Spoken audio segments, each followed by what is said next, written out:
Fala emergencista, meu nome é Bruno Leite, eu sou médico emergencista e você é muito bem-vindo a mais um Bolos de Emergência. E hoje eu bato um papo com uma convidada mais que especial. A doutora Giovana Carrilho é médica, especialista em clínica médica e cardiologia e atualmente residente de insuficiência cardíaca e transplante cardíaco no Hospital das Clínicas de Porto Alegre, que, por sinal, possui uma das melhores residências de medicina de emergência do país. É quem a gente chama quando o coração pifa de verdade. E hoje a missão é descomplicar a insuficiência cardíaca na emergência com base em evidência, experiência de beira-leito e sem blá blá blá. Giovana, seja muito bem-vinda. Quando chega um paciente com suspeita de insuficiência cardíaca descompensada na emergência, qual que é o seu primeiro passo? O que você presta atenção logo de cara? Como é que você classifica o quadro para saber se ele é grave, se vai para diurético, vasodilatador ou não? Explica um pouquinho dessa abordagem inicial. Oi, Bruno. Oi, pessoal. É um prazer imenso participar desse podcast e falar um pouco da minha área, a cardiologia, e principalmente a minha subespecialidade, né, que é a insuficiência cardíaca. Eu vou tentar ser super objetiva, porque é isso que a emergência pede da gente, né? Ela pede essa objetividade. Então, vamos lá. Quando eu tô na emergência, quando eu tô ali na sala vermelha e chega um paciente que eu tenho suspeita de insuficiência cardíaca, mesmo que não seja na sala vermelha, tá? Às vezes esses pacientes também chegam pela sala amarela. Mas quando chega um paciente que eu tenho suspeita da insuficiência cardíaca, inicialmente o que eu acho importante a se fazer é focar no exame físico. O exame físico inicial da gente vai ajudar a gente a classificar esse paciente em perfis hemodinâmicos. E o exame físico nos ajuda nessa classificação. Então, o que é que eu devo procurar no exame físico desse paciente? Eu tenho que procurar sinais de congestão e sinais de má perfusão. São esses critérios que vão me ajudar a classificar o paciente em 4 perfis hemodinâmicos: o perfil A, B, L e C. Alguns exemplos de sinais de congestão que o meu paciente pode apresentar na ausculta: ele pode ter crepitação, esse paciente pode se apresentar com taquipneia ou dispneia, ele pode às vezes ter uma turgência jugular, que a gente já vai perceber ali na inspeção, ele pode ter edema de membros inferiores, aquele edema que a gente dá uma empurradinha ali e vê um cacifo, tem a presença de cacifo, ele pode estar saturando, ele pode se apresentar para ti com uma fala entrecortada, não é uma dispneia franca, mas você vai perceber que ele fala e fica cansando um pouquinho, sabe? Já em relação aos sinais de má perfusão, esse paciente pode estar com as extremidades frias, às vezes eles podem ficar com as extremidades pegajosas, o tempo de enchimento capilar pode estar maior que 3 segundos, pode estar com um pulso mais fino, né, mais filiforme, uma pele mais pálida, cianótica. Então, você vai juntar esses sinais e sintomas de congestão e associar com esses sinais e sintomas de má perfusão e vai fazer uma interseção entre esses sintomas para classificar o paciente se ele tem um perfil hemodinâmico A, B, L ou C. Então, depois que eu classifiquei, eu vou tratar. A importância da classificação é essa, eu saber como tratar o meu paciente. Então, meu paciente que tem um perfil B, ele é um paciente que se apresenta para mim quente e úmido, ou seja, ele está congesto, mas não tem sinais de má perfusão. O que é que esse paciente precisa? Bom, ele está congesto, então ele vai precisar de diurético. E além do diurético, ele vai precisar de um vasodilatador, com a ideia da gente diminuir um pouco essa resistência vascular dele para melhorar o débito cardíaco e o volume sistólico desse paciente. Já se eu estou diante de um paciente que eu classifiquei como um perfil hemodinâmico C, ele é um paciente que se apresenta frio e úmido. Então, ele tem sinais de má perfusão e ele tem sinais de congestão. Então, esse paciente ele vai precisar de um pouco de diurético, porque ele tem sinais de má congestão, mas ele também vai precisar de uma outra ajuda. Ele vai precisar de um inotrópico, que vai ajudar esse coração a ter mais força, digamos assim, né? Vai ajudar ele a ter mais força, a bater melhor e empurrar esse sangue para frente, melhorando o débito cardíaco, né? Empurrando o sangue do ventrículo esquerdo para a aorta e para o corpo. E já o meu paciente com perfil L, que é um paciente que ele está frio e seco, ele geralmente vai precisar ali de pequenas alíquotas de hidratação. E é um paciente que a gente vai hidratando um pouquinho, vai observando e vai vendo como que ele vai ficando. Então, essa é, de forma resumida, a importância da gente classificar esse paciente, da gente bater o olho e a gente classificar esse paciente como sendo um paciente quente e úmido, frio e seco, para a gente saber como que a gente vai tratar, quais as medicações que a gente vai dar para ele. E quanto ao diurético, Giovana, quando o paciente chega congesto, já é para mandar furosemida? Tem casos em que você evita o diurético? E como é que eu faço quando o paciente já usa furosemida cronicamente e chega mal? Boa pergunta. Os pacientes que têm o perfil hemodinâmico B, que ele é quente e úmido, ele grita pra gente a necessidade de diurético. Ele se apresenta francamente congesto e o diurético vai ser importante no manejo desse paciente. Mas existe o paciente que ele tem um perfil B, mas que ele tem um perfil B com uma má perfusão mascarada, ou na verdade ele é um perfil C, ele tá úmido, mas tá frio, ele é um perfil C que parece um B, é como se fosse um paciente que tá ali borderline, que ele tá no meio do caminho entre um B e um C. Em outras palavras, ele é um paciente que ele parece congesto, né? Ele pode apresentar estertor, ele pode apresentar turgência, mas o débito cardíaco dele pode estar baixo também e não tá claro no exame físico inicial. Então ele vai parecer pra gente que é um perfil B, mas ele tá ali entrando no perfil C, ele tá querendo ficar mal perfundido. E aí esses pacientes não vai ser benéfico diuretizar. Então para esses pacientes a gente vai precisar ficar com um olhar um pouco mais atento. Ele é um paciente que ele tem sinais de congestão, mas ele tem uma hipotensão ou tem uma pressão sistólica ali já tá ficando menor que 90, talvez 80, tem um pulso fino, uma oligúria leve, sabe? São sinais de baixa perfusão bem assim discretos que você tem que realmente investigar, farejar um pouco mais esse paciente. O eco, a beira-leito, ajuda a identificar melhor esses pacientes. Um cateter de artéria pulmonar, que é o Swan-Ganz também, vai auxiliar muito a gente, mas só usando o exame físico, ele tem um pouco esse perfil que eu falei, ele vai estar congesto e levemente mal perfundido, com uns indícios assim, mais sutis de má perfusão, não vai estar tão na cara que ele é mal perfundido. Então, nesses pacientes, a gente não pisa tanto no acelerador com o diurético, né? Você pode, ou você não faz, ou você vai fazer doses menores de diurético. É por aí. O paciente me lembrou. Aqui também vale salientar os pacientes em um perfil L, que é o paciente frio e seco. Esses pacientes frio e seco, a gente não vai dar diurético para ele, né? Não faz sentido dar diurético para um paciente que se apresenta seco. Então, a gente vai evitar o diurético também nesse perfil de paciente frio e seco, perfil hemodinâmico L. Esses pacientes que já tinham diagnóstico de insuficiência cardíaca e faziam uso da furosemida em casa, e eles se apresentam na emergência com uma IC descompensada e com gestos precisando de diurético, esse perfil de paciente ele foi analisado no estudo DOSE Trial.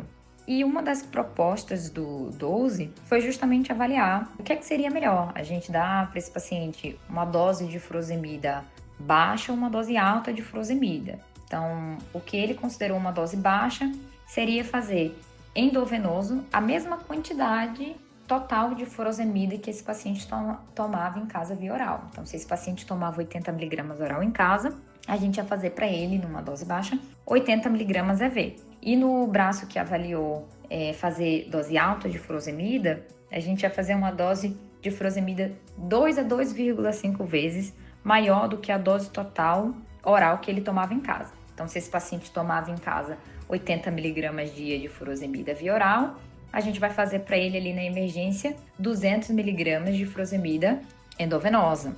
E houve aí uma tendência de maior perda de peso e melhora mais rápida dos sintomas com a dose mais alta de furosemida.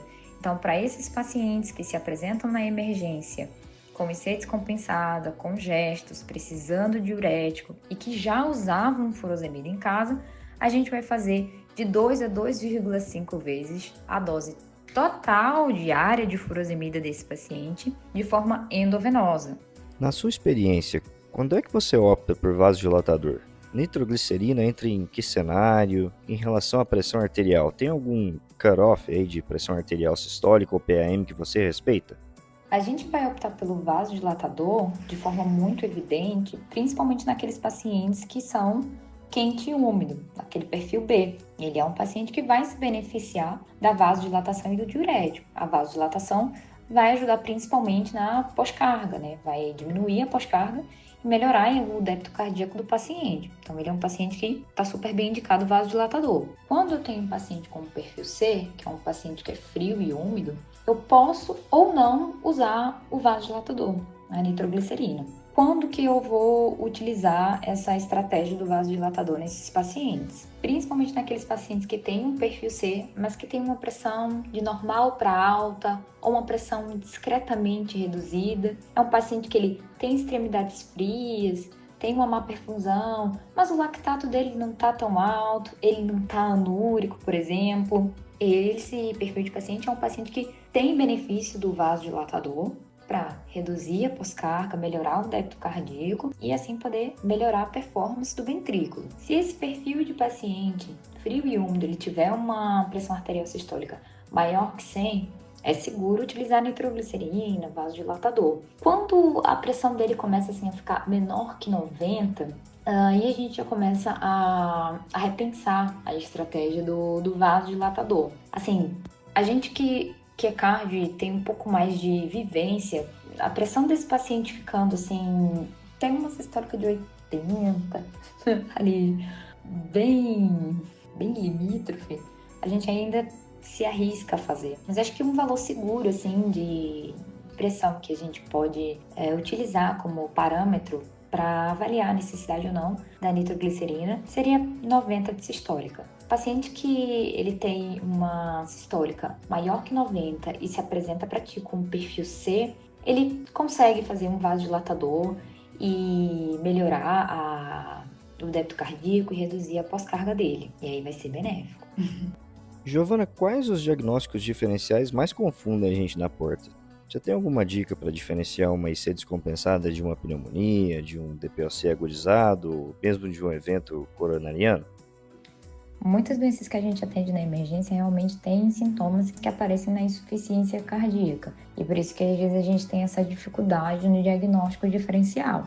E o que vai ajudar a gente a chegar no diagnóstico de IC e fazer esse diagnóstico diferencial com outras entidades, seja o DPOC, a pneumonia, o TEP, é a história clínica, antecedentes do paciente, exames de imagem e exames laboratoriais. Então você vai precisar dessas peças para montar o seu quebra-cabeça e chegar no diagnóstico de IC. Então, na história clínica, o paciente que se apresenta com insuficiência cardíaca, ele geralmente vai falar que tem uma evolução, às vezes, um pouco mais progressiva, sabe? Ou menos subaguda do que o TEP, por exemplo, né? O paciente com IC, ele diz para você que veio cansando faz alguns dias, ele vem percebendo que as pernas estão ficando mais inchadas, ele vem percebendo o cansaço. No exame físico do paciente com IC, você vai ver edema de membros inferiores, você vê turgência jugular, que não são sinais que estão presentes no paciente que se apresenta com DPOC, que se apresenta com pneumonia, né? A história natural da pneumonia é um paciente que vai te apresentar te relatar febre, vai te relatar queda do estado geral, tosse produtiva. Os antecedentes também vão te ajudar muito, né, no diagnóstico diferencial. Porque o paciente com IC, ele às vezes fala para ti, ele diz para ti, eu já tive um infarto, eu já coloquei 3 stents. Então, você já vai perceber pela história que ele está te contando que ele tem uma cardiopatia e que com a cardiopatia ele pode ter evoluído para uma insuficiência cardíaca. Nos exames de imagem, o raio-x, a tomografia podem ajudar muito. A gente, no paciente que tem insuficiência cardíaca, vai ver no raio-x uma cardiomegalia, uma congestão hilar, derrame pleural. No paciente com DPOC, a gente já vai ver uma hiperinsuflação, um tórax em barril. Na pneumonia, a gente vai ver uma condensação ali localizada.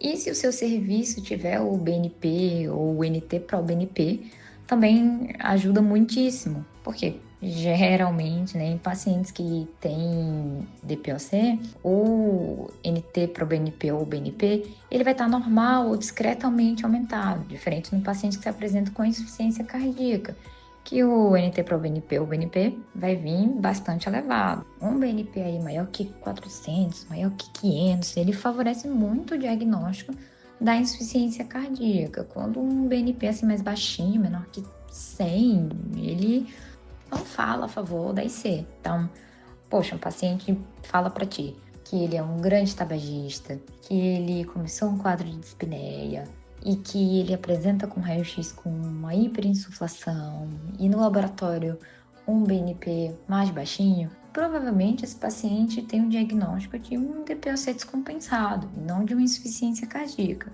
O mesmo vale para um quadro de pneumonia, um paciente que fala para ti que começou um quadro febre, de tosse, prostração, e a gente pede um raio-x, pede uma tomografia, e ele vem com uma área de condensação e o BNP baixo, então provavelmente esse paciente está com um quadro de pneumonia e não da IC. Obviamente que as coisas não são assim tão objetivas, porque tem pacientes que tem pneumonia e tem insuficiência cardíaca, e que inclusive foi a pneumonia que descompensou a insuficiência cardíaca. E aí, nesse caso, você vai precisar tratar os dois, tanto fazer antibiótico quanto fazer as medidas para insuficiência cardíaca, porque a infecção pode ser o motivo da descompensação da IC dele. Mas aí, mais uma vez, você tem que montar o quebra-cabeça, você tem que ir juntando as peças, e tem que ser clínico e procurar na história do paciente, nos exames laboratoriais, no raio-x, fatores, né, que façam a gente chegar no diagnóstico. Assim como o paciente ele pode chegar na emergência com associação de uma pneumonia junto com um IC, como eu falei, ele pode chegar com um infarto e um quadro de IC, e o infarto descompensou uma insuficiência cardíaca prévia. E as pistas que vão ajudar a gente nesse diagnóstico vai ser a troponina, uma troponina mais elevada, o elétrico, a gente pode ver um infarto com supra, a própria história clínica do paciente, o paciente referir para você que teve dor torácica de forte intensidade, né? Então, tudo isso vai ajudar a gente a chegar no diagnóstico de IC e até da etiologia, assim, da descompensação. Seja uma descompensação da etiologia foi a pneumonia ou foi um infarto. Aqui eu abro uma observação em relação à troponina. Pessoal, pacientes que têm insuficiência cardíaca crônica, eles geralmente possuem uma troponina basal mais elevada mesmo. Então, assim, não fiquem achando que se pegou um paciente na emergência, ele tem um quadro de ser bem evidente, assim, no teu exame físico, na tua história. E aí tu viu uma troponina que nem é tão elevada, mas é uma troponina que tá assim, um positivo, que tá um pouco mais acima. E aí você diagnostica esse paciente com infarto. Não é assim que funciona. Porque, na verdade, a troponina, ela não é um exame que é patognomônico de infarto, né? A troponina significa, na verdade, lesão miocárdica. Então, ela sempre vai estar elevada em qualquer situação que o miocárdio esteja sofrendo dano. E o coração do paciente com IC é um coração que sofreu dano, é um coração que foi danificado, que teve estiramento da parede ventricular, teve um estresse mecânico, tem um coração dilatado. O paciente com insuficiência cardíaca, ele tem uma inflamação crônica, ele é um paciente cronicamente inflamado, e isso também influencia no aumento da troponina. Então, troponina elevada no paciente com IC não significa diretamente infarto. Nem toda troponina alta é infarto. E por fim, quais são os maiores erros que você vê na abordagem da IC no PS? Tem alguma conduta que você acha que está ultrapassada ou mal indicada e que ainda é vista com muita frequência? Em relação aos principais erros na condução da IC na emergência que eu vejo alguns colegas com um pouco de receio do uso da furosemida, né? Uma ampola, gente, assim, não tira um paciente com IC descompensada com gesto de um quadro descompensado. A gente realmente vai precisar de 2, 3 ampolas. Se o paciente for realmente mais pesado, mais obeso, vai precisar fazer mais ampolas. Se ele utilizava a furosemida em casa, aí a gente pode utilizar aquela estratégia do 12, de fazer 2 a 2,5 vezes a dose total diária que ele fazia em casa, porque é um paciente que está precisando e que nem a dose dele de casa estava dando conta, percebe? Também vale a pena salientar a importância de acompanhar a diurese desse paciente, tá? A gente quer que esse paciente urine aí de 100 a 150 ml por hora. Em 24 horas, se a gente utilizar esse valor como referência, se ele urinou 150 ml por hora, em 24, ele tem que ter urinado 3.600 ml de urina. Então, é muita urina mesmo, que é para colocar para fora no paciente que está com gesto. Então, assim, quando bem indicado, quando o paciente precisa do diurético, vai fundo, vai na fé e foca nisso, foca nesse objetivo, 150 ml hora. Então, vamos focar em descongestionar esses pacientes, né? Porque essa congestão, às vezes uma congestão subclínica que fica, e que a gente dá alta, por exemplo, no paciente que ainda tem uma congestão subclínica, né? Ela é o principal gatilho para reinternação, e quando a congestão ela é persistente na alta, ela aumenta entre 3 vezes o risco de reinternação em 6 meses. E aí o paciente vai voltar para a gente de novo, na nossa emergência, pedindo nossa ajuda novamente. Giovana, obrigado demais pela participação. Se o coração do paciente agradece, o do emergencista também. E você que está ouvindo, lembra, não trate IC só com furosemida, classifique o paciente, olhe a perfusão, pressão, congestão e se tiver dúvida, escuta esse bolo de novo. Porque IC bem manejada começa no PS, como a gente viu aqui, com conhecimento bom e conhecimento rápido. Bruno, obrigada pela oportunidade. Pessoal, também obrigada por me ouvir falar. E foi um prazer, um prazerzão. Eu estou 100% à disposição para tirar todas as dúvidas que vierem, porque eu sei que foi curtinho, foi pouco. Esse é um mundo, tem muita coisa para falar. E se alguém tiver dúvida ou quiser dividir um caso clínico, quiser conversar sobre o manejo da IC, sobre o manejo de IC avançada, sobre transplante cardíaco, que a minha residência também acaba abordando o transplante cardíaco, né? Já que é uma das vias finais de tratamento para um paciente que tem IC avançada, é o transplante. Estamos totalmente à disposição e eu adorei. Obrigada, pessoal. E mais uma vez, muito obrigada, Bruno, pela oportunidade.